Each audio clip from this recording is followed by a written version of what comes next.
Fecundación. ¿Qué es la fecundación? Es el proceso por el cual dos gametos se fusionan durante la reproducción sexual para crear un nuevo individuo con un genoma derivado de ambos progenitores, el cual es llamado cigoto, que se transforma en embrión y para finalizar se da como resultado a un feto. Tras la relación sexual de los espermatozoides se migran hacia las trompas de falopio. Una vez dentro, los espermatozoides sobreviven de 48 a 72 horas, por lo que la fecundación se puede dar hasta 3 días después del coito. Tipos de fecundación. Existen varios tipos de fecundación. Un ejemplo de estos sería la fecundación cruzada, que consiste en la fusión de dos gametos y que proceden de individuos generalmente diferentes, y el objetivo es crear un cigoto el cual contendrá información de los progenitores.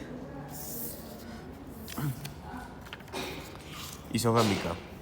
Esta clase de fecundación es producida cuando los gametos masculinos y femeninos son morfológicamente iguales. A esto quiere decir que tienen mismo tamaño, así como forma interna y fisiología interna. Anisogámica. Ocurre cuando ambos gametos son diferentes, ya sea por comportamiento o tamaño. Un ejemplo de este sería la fecundación en la reproducción humana. Autofecundación.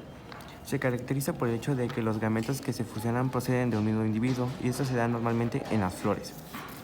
Fecundación interna y externa. La interna es la fecundación que realizan los animales terrestres y ocurre dentro de los órganos de uno de los progenitores, el cual está preparado para dicho proceso.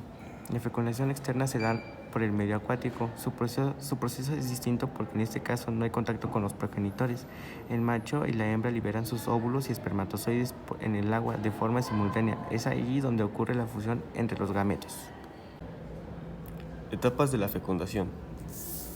La primera etapa de la fecundación es la penetración de la corona radiada. El proceso de fecundación se inicia con la penetración de los espermatozoides a través de la capa de células que rodea el óvulo, llamada corona radiada. Los espermatozoides consiguen atravesar esta capa gracias a la liberación de la enzima y el movimiento de su flagelo.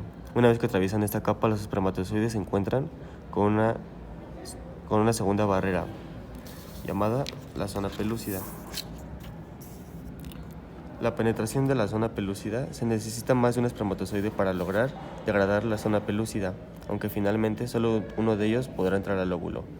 Para poder atravesar esta segunda barrera, la cabeza del espermatozoide entra en contacto con el receptor de la zona y la reacción acrosómica provoca una serie de cambios en el espermatozoide que permiten su capacitación final para poder penetrar en el interior del óvulo, fundiendo sus membranas.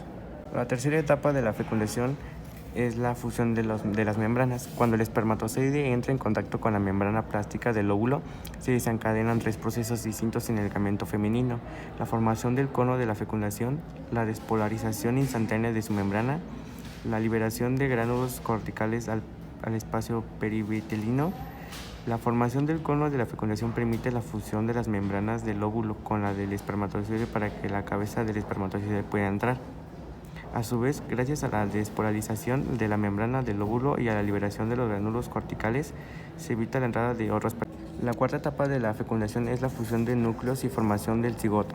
Con la entrada del espermatozoide, el óvulo se activa para terminar la meiosis, proceso que permite la reducción del número de cromosomas.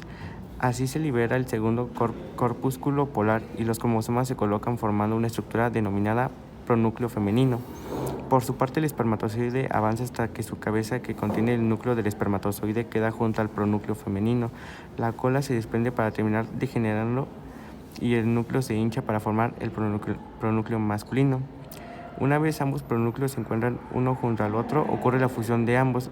Esto supone que las membranas de ambos pronúcleos desaparezcan para que sus cromosomas puedan juntarse y que la célula se restablezca su dotación cromosómica, es decir, 46 cromosomas en total. Todo este proceso de la fecundación culmina con la formación del cigoto humano, primera célula del organismo, fruto de la unión del óvulo y del espermatozoide. Gracias por su atención.